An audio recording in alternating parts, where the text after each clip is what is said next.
Ukraine ராணுவத்தோட மனநிலை என்ன அப்படிங்கிறத ஐரோப்பாவை சேர்ந்த ஏஜென்சி பெரிய அளவு ஒரு சர்வே மாதிரி எடுக்கிறார்கள். உக்ரைன் ராணுவத்தோட மனநிலை எதுக்கு இந்த யுத்தம் நடக்குது அப்படின்னே தெரியல சத்தியமா அப்படிங்கிற மாதிரி தான் அவர்களோட மனநிலை இருக்கு. ஏன் அப்படின்னா எக்காலத்துலையும் ஜெயிக்க முடியாத ஒரு யுத்தம். ஜெயிக்க முடியாத ஒரு யுத்தத்தை தொடர்ந்து நடத்திக்கிட்டே இருக்கோம். ஆனா, நம்மளோட நிலப்பரப்புல ஒரு அடி கூட விடாம, இப்போதைக்கு என்ன நிலைமையோ அதே ஸ்டேட்டஸ் கோ மெயின்டெயின் பண்றதுக்கு போராடுறோம் அப்படின்னா, அது வேற கதை. அது வேற விஷயம். ஆனா, இங்கே அப்படி கிடையாது. ஏகப்பட்ட நிலங்கள் போச்சு. மிச்சம் உள்ள நிலங்கள தடுக்கிறதுக்கு போராடுறோம் அப்படின்னா கூட, அது கூட 2ஆம் கட்டமா ஏத்துக்கலாம். ஆனா, பேச்சுவார்த்தையே நடந்துகிட்டு இருக்கு. அப்ப ஏன்டா போராடிக்கிட்டு இருக்கணும்? இடைக்கால போர் நிறுத்தத்த அறிவிச்சுட்டு பேச்சுவார்த்தைய நடத்திடலாமே. ஏன்னா, அங்க என்ன ரிசல்ட்டோ அதுதான் ஃபைனலு. இந்த யுத்தம் நடக்கிறனால உக்ரைனுக்கு எந்தவித மைலேஜும் கிடையாது. ரஷ்யாவுக்கு தான் மைலேஜ். கூடுதலான இடங்கள் அவர்கள் கைக்கு போகும். இப்படி ஒரு சூழ்நிலையில உலகத்துல எந்த நாட்டிலயும் இப்படி ராணுவம் செயல்பட்டதில்ல, அரசு தலைமை செயல்பட்டது இல்லை அப்படின்னு சொல்லி ராணுவ வீரர்கள் மத்தியிலே மிகப்பெரிய ஒரு சலசலப்பு. இது ஐரோப்பா ஏஜென்சியே பதிவு பண்ணுது. ஒரு பக்கம் யுத்தத்தை நடத்துங்கடா அப்படின்னு சொல்லி ரொம்ப தீவிரமா ஐரோப்பால இருந்து ஆட்கள் வந்து போய்கிட்டு இருக்கார்கள். ஆனா வேற ஒண்ணும் செய்ய மாட்டார்கள். நான் வரேன் போறேன் போட்டோ எடுக்கிறேன். ஓ அதிபரே செல்ஃபி அதிபர். நான் மட்டும் செல்ஃபி எடுத்தா என்ன தப்பு? அப்படிங்கிற மாதிரி தான் அவர்களோட எண்ண ஓட்ட பயணம் எல்லாம் இருக்கு. அப்படி இருக்கும்போது ஏஜென்சியும் கூடவே ட்ரிகர் பண்ணி விடுறாங்க. போய் இந்த மனநிலையை எடுத்துட்டு வந்து டெலகாஸ்ட் பண்ணு அப்படின்னு. ஏறக்குறைய ஐரோப்பாவோட குசுப்பு, சேட்டை, சகுனித்தனம் அம்புட்டையும் செஞ்சுக்கிட்டே இருக்கார்கள். என்ன ஒரே காலகட்டத்துல ஒரே நாட்டு மேல செய்றார்கள். வேற எங்கிட்டும் போ முடியலல்ல. 3 வருஷமா நொல்லநாட்டியம் பேச எந்த பகுதிக்கும் போ முடியுதில்ல. போனா அங்க கெஞ்ச வேண்டியதா இருக்கு. உக்ரைனுக்கு ஆதரவு குடுன்னு. ஃபர்ஸ்ட்டு மிரட்டி பார்த்தாய்ங்க. இந்தியா போட்ட போட அதே ரோட் மேப்ப எல்லா பேர்லயும் எடுத்துக்கிட்டு போகவும் கெஞ்ச ஆரம்பிச்சாய்ங்க. அதனால நொல்லநாட்டியம் பேசி 3 வருஷம் ஆச்சு. சகுனி வேலைய காட்டி 3 வருஷம் ஆச்சு. அதனால சிக்கிற இடத்துல காட்டுவோம் அப்படின்னு தங்களோட ஒட்டுமொத்த அந்த வெட பிடிச்ச திறமையும் உக்ரைனுக்குள்ள கொட்டுறார்களாட்டு. கொட்டி தொலையட்டும்.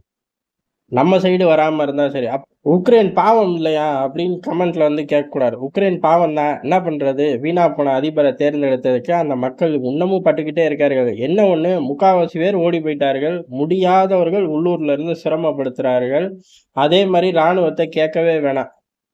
நாட்ட காப்பாத்த போராடுனா சரி, எல்லா ராணுவத்துக்கும் அது தலையாய கடமை. நம்ம சொல்லாட்டியும் அவனுங்க இறங்கி அடிப்பாய்ங்க. ஆனா இங்க என்ன பண்றதுன்னே தெரியாம அந்த ராணுவம் முழிச்சு போய் நிக்குது. காரணம், டொனால்ட் ட்ரம்ப்ப பொறுத்தவரையும் எல்லா அதிபரை காட்டிலும் டொனால்ட் ட்ரம்ப் கிட்ட சேட்டை ஜாஸ்தி. ஏன் அப்புட்ன்னா, காலையில 6 மணிக்கு தரமாட்டேன்னு சொல்றது, சாயந்தரம் 6 மணிக்கு தரேன்னு சொல்றது. இப்ப எத நம்பி திட்டம் போடுறது? என்ன ஆயுதங்கள் கைக்கு வரும்? இவர் பாட்டு வேர் ஹவுஸே குளோஸ் பண்ணிடுறாரு. சரி இனிமே வரப்போற ஆயுதங்கள் தானே அப்படின்னு நம்பிலாம் உட்கார முடியுதில்ல. ஐரோப்பால இருக்கிற வேர் ஹவுஸ ஷட் டவுன் பண்றா அப்படின்ட்டு சிம்பிளா கிளம்பி போயிடுறாரு. 6 மணிக்கு தொறந்து விட்டு எடுத்துக்கடாங்கிறாரு. இந்த கேப்ல சிதற வீரர்களோட நிலைமை, அமெரிக்கர்களா இருந்தா அவரு பதறுவாரு. உக்ரைனியர்களுக்கு அவர் ஏன் பதறப் போறாரு? அப்படின்னு சிம்பிளா கடந்து போயிடுறாய்ங்க. இந்த மாரி வச்சு செய்ய ஆரம்பிச்சுட்டாய்ங்க எல்லா திசைகள்லயும். அந்த ராணுவம் பெரிய அளவு தடுமாறி போயிருக்கு. இப்படி தடுமாற்றத்துல எப்படியும் யுத்தம் நின்றும். யுத்தம் நின்னதுக்கப்புறம் இவனுங்க எந்த காலத்துலயும் யுத்தத்த பத்தி நெனச்சிறக்கூடாது. அப்படியே தப்பி தவறி நெனச்சாலும் உள்கட்டமைப்பு அப்படிங்கிறது கையில இருக்கவே கூடாது. அப்ப மீண்டும் கட்டமைப்ப உருவாக்க மாட்டாங்களா அப்படின்னு கேட்டா, நகரங்கள உருவாக்குறதுக்கே போதும்ன்னு ஆயிரும். அத மீறி சேட்டைக்கு உருவாக்குனா, ரஷ்யா டக்குனு கட்டைய குடுத்துரும். முதல்ல நகரங்கள உருவாக்கு. இந்த மாரி கட்டமைப்புகள உருவாக்குனேன்னா, இது பேச்சுவார்த்தையில கையெழுத்து போட்டதுக்கு அகைன்ஸ்ட்டா போற அப்படின்னு சொல்லி ஆட்டோமேட்டிக்கா முடிச்சு கட்டிறலாம்.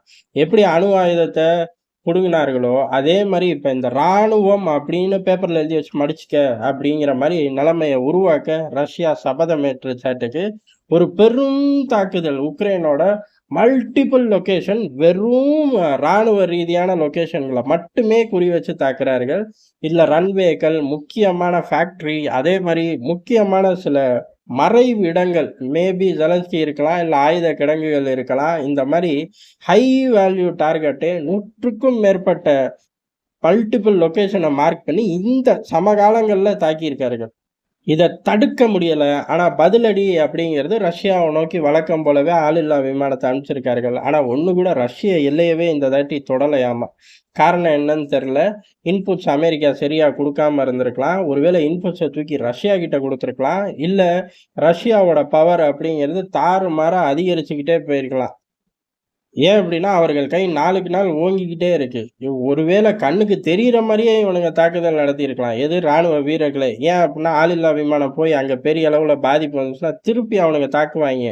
அதுல நம்மளும் இறக்குறோம் ராணுவ வீரர்கள். அப்பாவி பொதுமக்களும் இறக்குறாய்ங்க. இது ஏன்டாப்பா வம்புன்னு கூட இவனுங்க செஞ்சிருக்கலாம். இந்த அளவுக்கு இறங்கி போனதுக்கப்புறம் ரஷ்யா மீண்டும் தன்னோட வேலைய தீவிரமா காட்ட ஆரம்பிச்சிருக்கு. என்ன அப்டின்னா, இங்க பாரு ஒரு 3 பயலுக வாய் பேசிக்கிட்டே திரியிறீங்க. அப்படியே கோட் பண்றாய்ங்க. அந்த 3 பயலுக யாரு அப்டின்னா, பிரிட்டன், பிரான்ஸ், ஆஸ்திரேலியா. இதுல ஆஸ்திரேலியா எதுக்கு இந்த தேவையில்லாத வேலைன்னு தெரியல. அண்ணங்கிட்ட நிலக்கரியெல்லாம் வாங்குறேன் அப்படின்னு ஏமாத்தி கூப்ட்டு போயிட்டாங்களாட்டுக்கு. அவனுங்களும் போயிருக்காய்ங்க. இந்த 3 பயலுகளும் பேச்சுவார்த்தையெல்லாம் முடிஞ்சதுக்கப்புறம் உக்ரைனுக்குள்ள ராணுவத்த நிறுத்துறாய்ங்களாமா. உக்ரைன் யுத்தம் முடிஞ்சோடனே சீனாவை நோக்கி பத்தி எரிய போகுது. ஆஸ்திரேலியாவுக்கு அங்க போறதுக்கே நேரம் சரியா இருக்க போது. எங்கிட்ட உக்ரைன்ல போய் ராணுவத்தை நிறுத்த போது. அதுவும் கடைசியா ஏன்யா போய் குதிக்கிற? முதல்ல குதிச்ச ஜப்பானே ரிட்டையர்ட் ஆகி போயிட்டான் அன்னைக்கே. எப்ப? 1 வருஷம் கூட தாக்கு பிடிக்கல. நீ ஏன்பா இப்ப போற? அப்படிங்கிற மாதிரி தான். இந்த 3 பயலுகளும் இந்த பேசிக்கிட்டு திரியிறாங்க. இந்த 3 பயலுங்க பேசுறதெல்லாம் எனக்கு பிரச்சனை இல்ல. எந்த பயலும் எந்த காலகட்டத்திலயும் அந்த ஒரு எண்ணத்தோட உக்ரைனுக்குள்ள, உக்ரைன் திசைய நோக்கி கூட வரக்கூடாது. சிம்பிளா நேட்டோ மட்டும் கிடையாது. எந்த ராணுவ ரீதியான உத்தரவாதமும் உக்ரைனுக்கு கிடையாது. காரணம் என்ன? உக்ரைன் ஒரு நியூட்ரலான ஸ்டேட்டா தான் இருக்கும். எப்ப? காலத்துக்கும் இருக்கும். இதுக்கு ஒத்துக்கிட்டே ஆகணும். இதுல எந்த சமரசமும் ரஷ்யா கிடையாதுன்னு இறங்கி அடிச்சுட்டாங்க. இனி பேச்சுவார்த்தையில இந்த கிளாஸையும் எழுதி வச்சு கையெழுத்த வாங்கிட்டு அனுப்ப போறாங்க. Neutral state. ஐரோப்பால ஒரு நியூட்ரலான ஸ்டேட்டு. இல்லையே! ஏகப்பட்ட பஞ்சாயம் இருக்கே! பஞ்சாயம்லாம் உனக்கு தான் தம்பி. நீ சர்வதேச அரசியல்ல தலையிடவே கூடாது. வாய் பேசவே கூடாது. காரணம் என்னன்னா, நீ நாடே கிடையாது. பாதி நாட்ட நான் எடுத்துக்கிட்டேன். மீதி நாட்ட அண்ணன் அமெரிக்கா எடுத்துக்கிட்டான். போ! அப்படிங்கிறது தான் எதார்த்தமான உண்மை. அத வெவ்வேறு வடிவங்கள்ல ரஷ்யா வார்த்தைகள்ல போட்டு அக்ரீமெண்ட்ட சைன் வாங்க போது. அமெரிக்காவும் சந்தோஷமா எழுதி வச்சிற போது. காரணம் என்ன அப்படின்னா, இத நியூட்ரலா நிறுத்திக்கிட்டு ஐரோப்பாவுக்கு ஆட்டம் குடுக்கலாம். அதே சமயம் அங்க உள்ள கனிம வளங்கள எடுத்துட்டு வந்து அமெரிக்காவை ஒரு வளர்ச்சி பாதைக்கு தூக்கிட்டு போலாம். ஏற்கனவே வளம் தானே இருக்கு அப்படின்னு கேட்டா, எம்புட்டு வளர்ந்தாலும் பத்தாது தெரியுமா? கடன் இருக்கிற நாடுன்னு வேற ஊருக்குள்ள சொல்றாய்ங்க. அதெல்லாம் தொடச்சு எறியணும்ல. அந்த பெருமையெல்லாம் அண்ணன் ட்ரம்புக்கு வேணாமா? அப்படின்னு சத்தியம்லாம் போடல. அவர் பாட்டு வழக்கம் போல காப்பி குடிக்கும்போது 1, டம்ளர வச்ச சாப்பாடு 2 அப்படிங்கிற அந்த தியரி கோட்பாட்டுல வேகமா போறார். 2 பயலுகளும் சேர்ந்து உக்ரைனையும் பலி குடுத்து, கூடவே ஐரோப்பாவையும் பலி குடுத்து, இவ்வளவு நாளு ஐரோப்பா பலி இல்லன்னு நெனச்சோம். இப்ப கன்ஃபார்ம் ஆயிப்போச்சு. ஐரோப்பா பலிதான். இந்த வெற்றி கொண்டாட்டத்த ரஷ்யா கொண்டாடும்போது, ஐரோப்பா ரத்த கண்ணீர் வடிக்கும் அப்படிங்கிறது தான் எதார்த்தமான உண்மை. நன்றி, வணக்கம்.